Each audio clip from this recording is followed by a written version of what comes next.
Voice of Tamil viewers, இன்னைக்கு நாம இந்த பதிவில் ஒரு சில முக்கியமான விஷயங்கள் சார்ந்து பார்க்க போகிறோம். ஏகப்பட்ட அவதூறுகள், சந்தேகங்கள் அப்படின்னு பல விஷயங்கள் போயிட்டு இருக்கு. அது எல்லாத்துக்கும் பதிலாக தான் இந்த ஒரு பதிவு இருக்க போகுது. வாங்க நம்ம வீடியோக்குள்ள போகலாம்.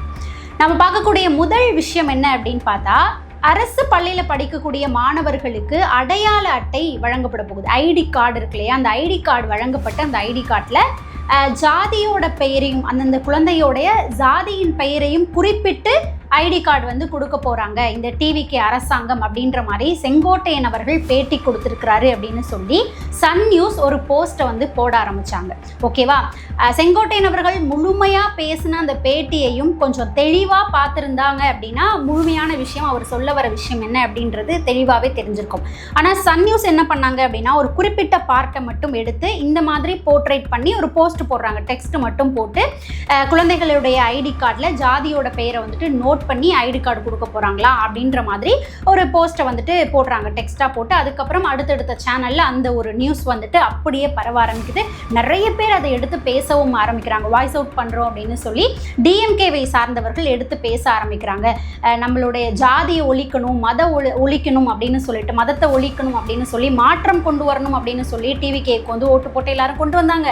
இதுதான் நீங்கள் கொண்டு வந்த மாற்றமா, இதுதான் உங்களுடைய தூய சக்தியா, சாதியோட பெயரை போட்டு குழந்தைகளுடைய கழுத்துல அந்த அடையாள அட்டை தொங்க போகுதா அப்படின்ற மாதிரி நிறைய பேர் பேச ஆரம்பிச்சாங்க.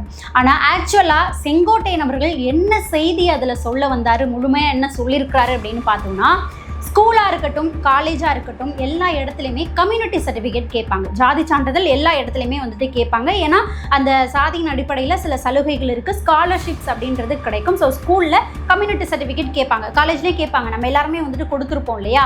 ஸோ இப்போது அந்த ஜாதி சான்றிதழ் ஸ்டூடெண்ட்ஸ் வாங்குறதுக்கு சில கஷ்டம் இருக்குது. அவங்க போயிட்டு தாசில்தார் ஆஃபீஸில் வாங்கணும், இப்படி அலைய வேண்டிய ஒரு சுச்சுவேஷன் அப்படின்றது ஸ்டூடெண்ட்ஸ்க்கு இருக்கும், ஸ்டூடெண்ட்ஸோட பேரண்ட்ஸ்க்கு இருக்கும். ஸோ இந்த வேலையை சுலபப்படுத்தணும் அப்படின்னு சொல்லி தான் எக்ஸாம்பிளுக்கு ஐடி கார்டு அப்படின்ற மாதிரி ஒரு அடையாள அட்டை வழங்கப்படும் அப்படின்னு சொல்லியிருந்தாரு. அதில் அவங்களுடைய ஜாதி விவரங்கள், அதாவது கம்யூனிட்டி சர்டிஃபிகேட், அதுக்கப்புறம் ஆதார் கார்டு உள்ளிட்ட அந்த மாணவர்களுக்கு தேவையான விஷயங்கள் எல்லாமே அடங்கி ஒரு அடையாள அட்டை கொடுக்கப்படும் அப்படின்றது ரீதியாக தான் அவர் சொல்லியிருந்தாரு.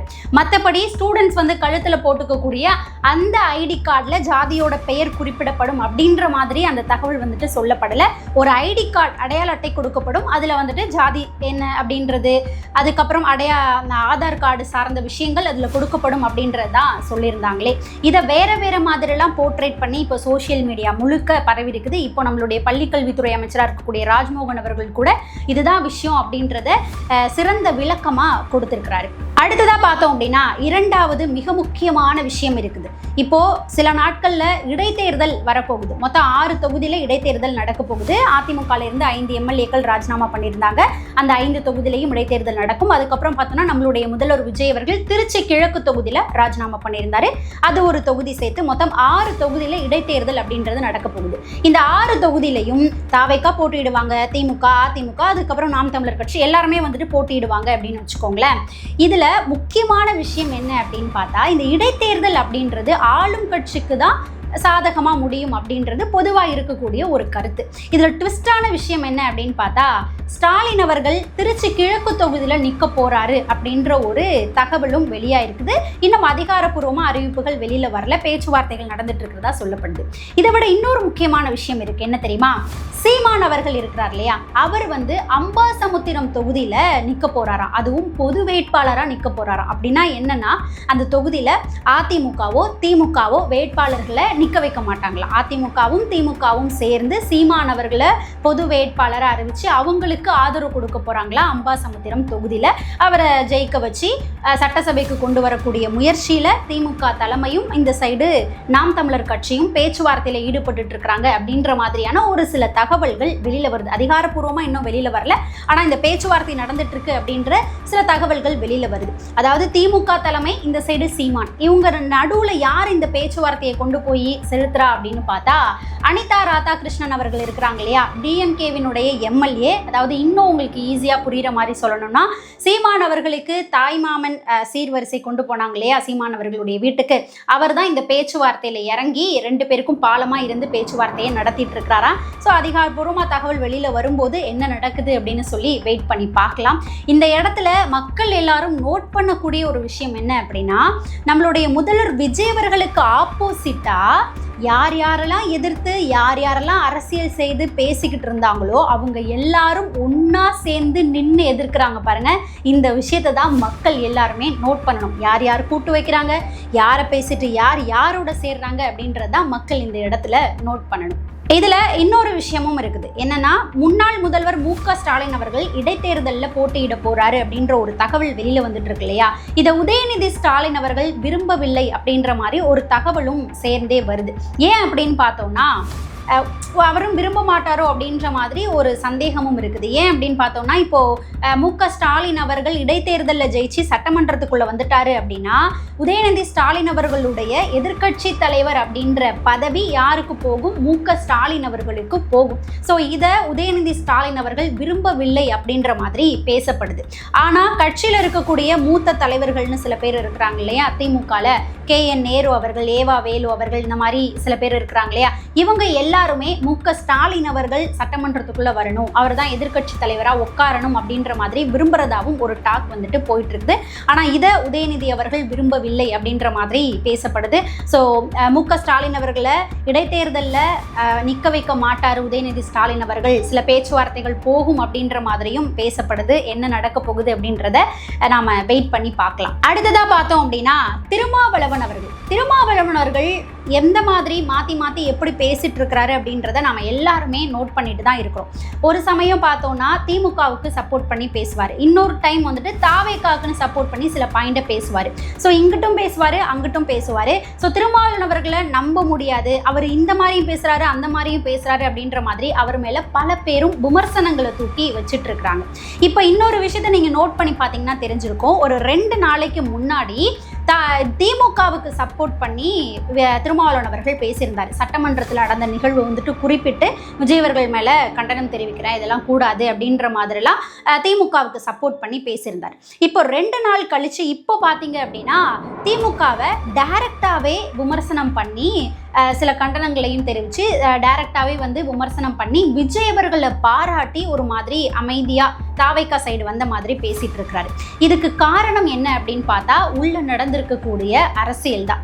நீங்கள் நோட் பண்ணி பார்த்துருந்தீங்கன்னா தெரியும், திருமாவளவன் அவர்கள் தாவேக்காவுக்கு ஆதரவு கொடுத்ததுக்கு அப்புறம், தாவேக்கா அமைச்சரவையில் இடம்பெற்றதுக்கு அப்புறம் அவர் போகக்கூடிய ஒரு இடத்துலையும் விசிகாவை பற்றி சில விஷயங்களை பேசுகிறார். அவர் சொல்லக்கூடிய விஷயங்கள் உண்மைதான் அப்படின்னாலுமே அவர் பேசக்கூடிய டோன் அப்படின்றது வேற மாதிரி இருந்தது. இப்போ சமீபத்தில் கூட ஒரு திருமண நிகழ்ச்சிக்கு போயிட்டு அவர் என்ன சொல்லியிருந்தாரு அப்படின்னா, விசிகாவினுடைய பலம் என்ன அப்படின்றது இப்போ எல்லாருக்குமே தெரிஞ்சிருக்கும். 2 சீட்டுன்னு சொல்லி ஏளனமாக பேசினாங்கல்ல, அந்த 2 சீட்டினுடைய தேவை என்ன அப்படின்றது ஒரு 24 மணி நேரத்தில் தெரிஞ்சுது. அதாவது நம்மளுடைய முதல்வர் விஜய் அவர்கள் பெரும்பான்மை நிரூபிக்கிறதுக்காக ஆட்கள் எல்லாருமே பேச்சுவார்த்தை நடத்திக்கிட்டு இருந்தார் இல்லையா, விசிகாவுக்கிட்டையும் பேச்சுவார்த்தை நடத்திட்டு இருந்தார் இல்லையா, இவங்க கடைசி வரைக்கும் இழுத்துட்டு போய் அதுக்கப்புறம் ஆதரவு கொடுத்தாங்க இல்லையா, அதை குறிப்பிட்டெல்லாம் வந்து பேசியிருந்தாரு. அது மட்டும் இல்லாமல் இப்போ நாங்கள் நினச்சா கூட அமைச்சரவையிலேருந்து நாங்கள் வந்து வெளியில் வந்துடுவோம், நாங்கள் ஒன்றும் தாவேக்காவோடலாம் கூட்டணியில் இல்லை, நாங்கள் வெளியிலேருந்து தான் ஆதரவு கொடுத்துட்ருக்கோம், நாங்கள் நினச்சா கூட அமைச்சரவையிலேருந்து கூட பின்னாடி வந்துடுவோம் அப்படின்ற மாதிரிலாம் திருமாவளவன் அவர்கள்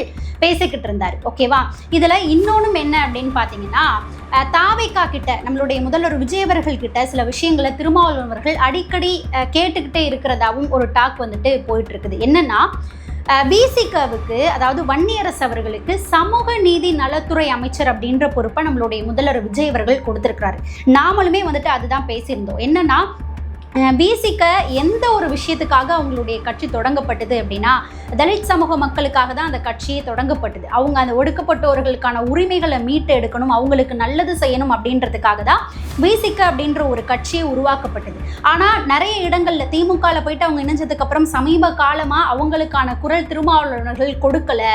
அதே போல் பிசிகவிற்கான உரிமையும் அங்கீகாரமும் திமுகவால் நசுக்கப்படுது, அவங்களுக்கான உரிமை கிடைக்கல அப்படின்ற மாதிரிலாம் நம்ம பல விஷயங்களை வந்து பேசியிருக்கோம். அப்போ கூட நாம என்ன சொன்னோம் அப்படின்னா, தாவேக்கால வந்துட்டு இணைந்துருங்க, உங்களுக்கான அந்த அமைச்சர் பதவியை கேட்டு வாங்கி உங்களுடைய மக்களுக்காக நீங்க வேலை பாருங்க, நல்லது செய்யுங்க, அதை தான் நாங்களுமே எதிர்பார்க்கிறோம் அப்படின்ற மாதிரி நாம எல்லாருமே வந்துட்டு சோசியல் மீடியால பல பேரும் பேசியிருந்தோம். அதே போல விசிகவை சேர்ந்த வன்னியரசு அவர்களுக்கு சமூக நீதி நலத்துறை அமைச்சர் அந்த பதவி வந்துட்டு கொடுக்கப்பட்டது. அதுலயும் வன்னியரசு அவர்களை பத்தி சொல்லணும் அப்படின்னா, அவர் மேல இதுக்கு முன்னாடி சில கருத்து முரண்பாடுகள் இருந்தது. நம்மளுடைய முதல்வர் விஜய் அவர்களை பத்தியே ஏகப்பட்ட விஷயங்களை திட்டி அவர் வந்து பேசியிருக்கிறாரு.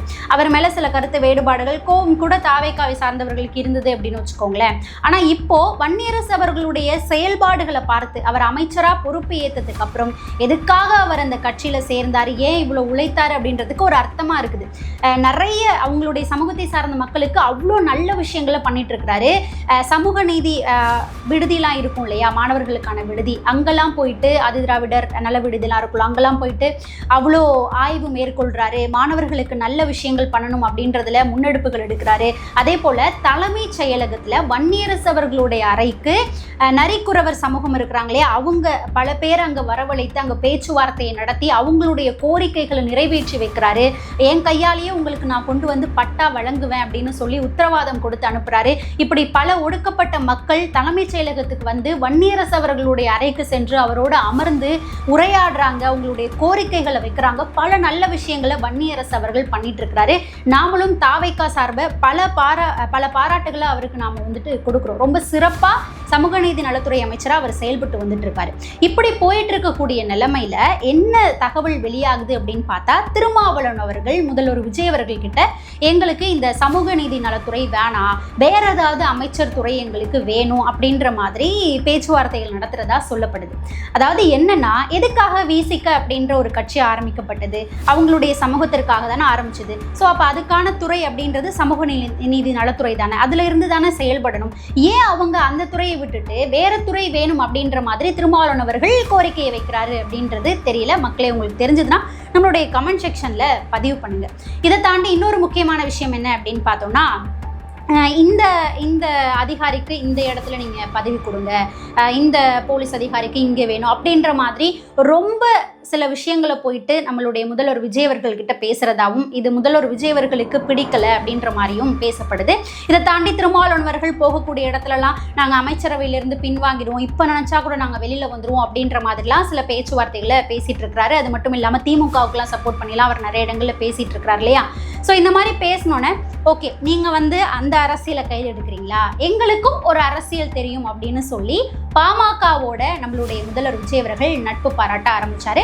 அன்புமணி ராமதாஸ் அவர்கள் பல இடங்களில் நம்மளுடைய முதல்வர் விஜய் அவர்களை பாராட்டுறதும் அவருக்கு சப்போர்ட் பண்றதையும் நாம வந்துட்டு பாக்குறோம் இல்லையா. ஸோ நம்மளுடைய முதல்வர் விஜய் அவர்களும் நட்பு பாராட்ட ஆரம்பிச்சாரு. ஓகே, நீங்க இப்படி பேசிட்டு இருக்கிறீங்களா, சரி நீங்க வெளில போனீங்கன்னா போங்க, நாங்க பாமக உள்ள எடுத்துக்கிறோம் அப்படின்ற மாதிரி ஒரு சிக்னலை வந்து நம்மளுடைய முதல்வர் விஜய் அவர்கள் அந்த இடத்துல கொடுத்தோன்னதான் திருமாவளவன் அவர்களுக்கு பயமாகி கொஞ்சம் அவர் பேசக்கூடிய விஷயங்களை ஸ்டாப் பண்ணி வேற மாதிரி இப்போ பேச ஆரம்பிச்சிருக்கிறாரு. அதன் அடிப்படையில தான் இப்போ திருமாவளவன் அவர்களுடைய பேச்சு மாறி இருக்கிறத நம்மளால பார்க்க முடியுது.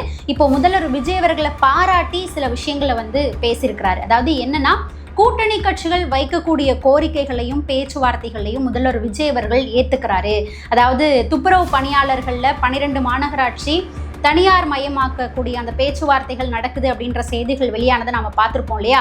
அதுக்கு இந்த சைடு கம்யூனிஸ்டும் வந்துட்டு எதிர்ப்புகளை தெரிவிச்சாங்க, விசிகவும் எதிர்ப்புகளை தெரிவிச்சாங்க. இப்போ அந்த பேச்சுவார்த்தையை ரத்து பண்ணிட்டாங்க நம்மளுடைய முதல்வர் விஜய் அவர்கள். ஸோ அதெல்லாமே வந்துட்டு நோட் பண்ணி முதல்வர் விஜய் அவர்கள் கூட்டணி கட்சிகளினுடைய கோரிக்கைகளை பேச்சுவார்த்தைகளை எடுத்துக்கிறாரு, ரொம்ப சிறப்பாக செயல்படுறாரு, இது எல்லாமே பாராட்டக்கூடிய ஒரு விஷயம் அப்படின்ற மாதிரிலாம் புகழ்ந்து பல விஷயங்களை இப்போ இங்கே பேசியிருக்கிறாரு. அது மட்டும் இல்லாமல் திமுகவையும் இப்போ விமர்சிக்க ஆரம்பிச்சிருக்கிறாரு.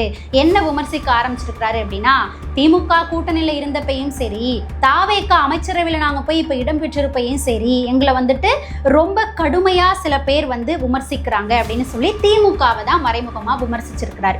இன்னொன்று என்ன சொல்லியிருக்கிறாரு அப்படின்னு பார்த்தா, நாங்கள் வந்துட்டு உங்களுடைய தோழமை கட்சிகளாக தானே இருந்தோம், திமுகவை பார்த்து கேட்குறாரு, நாங்கள் வந்து உங்களுடைய தோழமை கட்சிகளாக தானே இருந்தோம், தோழமை கட்சிகள் இப்போ போயிட்டு ஆட்சி அதிகாரத்தில் அமைச்சரவையில் இடம்பெறும் போது ஏன் உங்களுக்கு பாராட்டுறதுக்கு மனம் வரல, பெரியாருடைய வழியில வந்தவங்களுக்கு பாராட்டுறதுக்கு மனம் இல்லையா, அதுக்கு மாறா மோசமான வார்த்தைகளை சொல்லி விமர்சனங்களை வந்துட்டு எடுத்து வைக்கிறீங்க அப்படின்ற மாதிரி முதல் முறை திருமாவளவன் அவர்கள் ரொம்ப வெளிப்படையா திமுகவை நோக்கி அவருடைய விமர்சனங்களை எடுத்து வச்சிருக்காரு.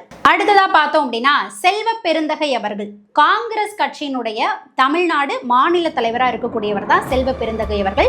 இன்னும் 2 வாரங்கள்ல அவர் பதவி விலக போறாரு அப்படின்றதும் சொல்லப்படுது. இன்னும் ஒரு சில மெயின் ஸ்ட்ரீம் மீடியாக்கள்ல பாத்தீங்க அப்படின்னா செல்வ பெருந்தகை அவர்கள் காங்கிரஸ்ல இருந்து விலகி திமுகல போயிட்டு சேர போறாரு அப்படின்ற ஒரு செய்தியையும் நம்மளால பரவலா பார்க்க முடியுது.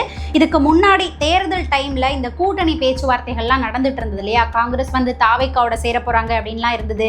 அதுக்கப்புறம் காங்கிரஸ் போயிட்டு திமுகவோட பல பேச்சுவார்த்தைகள் நடத்துறாங்க. இதுல எல்லாத்துலயுமே செல்வ பெருந்தகை முக்கிய ரோலா வந்துட்டு இருந்தார். அந்த டைம்ல அவர் மேல பல குற்றச்சாட்டுகள் கூட எழுந்தது, பல விமர்சனங்கள் கூட எழுந்தது.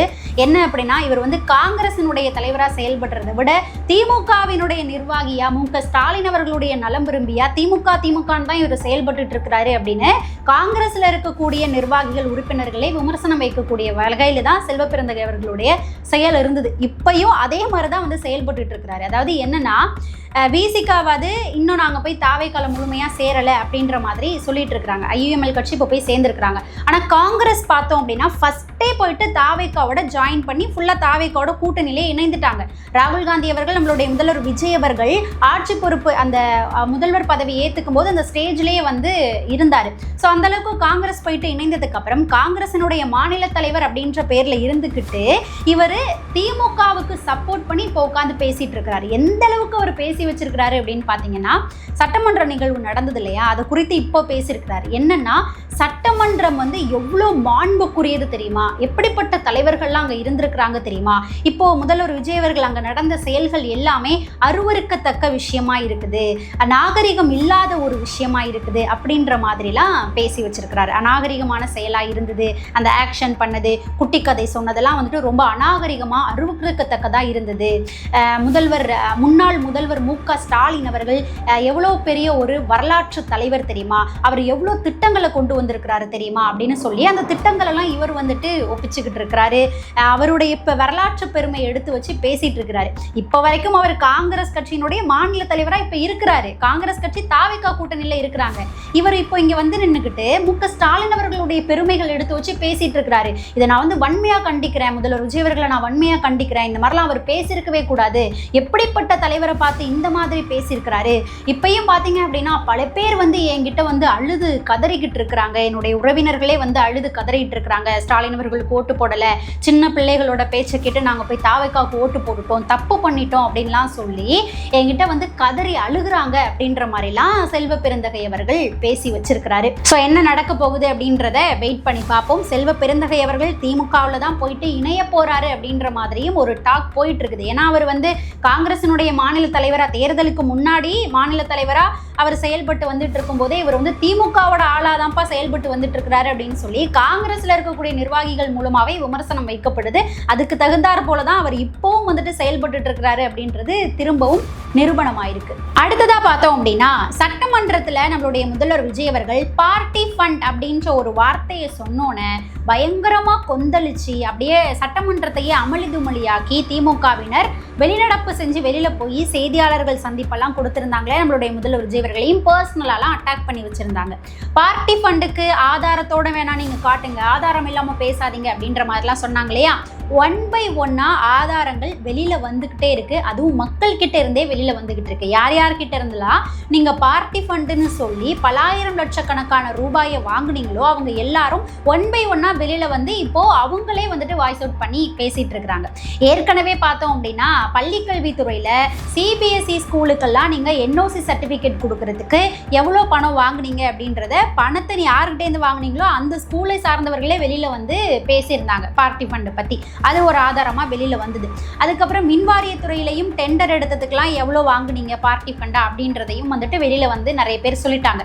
மதுவிலக்கு துறையிலையும் பார்ட்டி ஃபண்ட் அப்படின்ற பேர்ல வருஷத்துக்கு 1200 கோடி வெளியில உங்களுடைய கட்சி தலைமைக்கு போனதையும் வந்துட்டு வெளியில வந்து சொல்லிட்டாங்க. இப்போ இன்னும் கூடுதல் சிறப்பா பார்த்தோம் அப்படின்னா, ஜோகோ நிறுவனத்தினுடைய நிறுவனர் ஸ்ரீதர் வேம்பு அவர்களை எல்லாருக்குமே தெரியும். அவர் அவருடைய ஊர்ல தேனி சைட்ல இலவச பள்ளி ஸ்கூல் நடத்துறதுக்கான அங்கீகாரம் அப்படின்றத கேட்டிருந்திருக்கிறாரு. அந்த டைம்ல திமுகவினர் பல ஆயிரம் லட்சம் ரூபாயை அங்கீகாரம் வழங்குறதுக்கு கேட்டிருக்கிறாங்க, பார்ட்டி ஃபண்டா கேட்டிருக்கிறாங்க.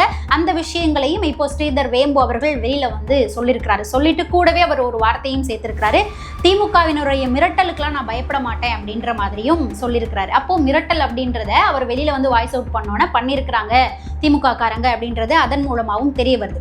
இப்போ அடுத்ததா ஸ்ரீதர் வேம்பு அவர்களை தொடர்ந்து இன்னொரு பிரைவேட் ஸ்கூலினுடைய பெண் தாளாளர் வெளியில இன்னொரு வாய்ஸ் அவுட் பண்ணி பேசியிருக்கிறாங்க. எங்ககிட்டையும் திமுகவினர் மிரட்டி பணம் அப்படின்றத கேட்டாங்க அப்படின்றத அவங்களும் இப்போ பதிவு பண்ணியிருக்கிறாங்க. ஸோ பொதுமக்களே நீங்க யார் யார்கிட்டலாம் பணம் வாங்கினீங்களோ அவங்களே வெளியில பார்ட்டி ஃபண்ட் வாங்கினாங்க அப்படின்றதுக்கான ஆதாரத்தை ஒண்ணா வெளியில கொடுத்துட்டு இருக்கிறாங்க. இதுக்கு திமுகவினர் என்ன பதில சொல்ல போறாங்க அப்படின்றத நம்ம வெயிட் பண்ணி பார்க்கலாம். ஸோ மக்களே, இந்த ஒரு பதிவில் நாம் நிறைய செய்திகள் சார்ந்து பார்த்துருக்குறோம். உங்களுக்குரிய சந்தேகங்களும் தீர்ந்திருக்கும் அப்படின்னு நினைக்கிறேன். இந்த செய்திகள் சார்ந்து உங்களுடைய கருத்து என்னவா இருக்கும் அப்படின்றத மறக்காம நம்மளுடைய கமெண்ட் செக்ஷனில் பதிவு பண்ணுங்க. நாம் அடுத்த பதிவில் சந்திக்கலாம்.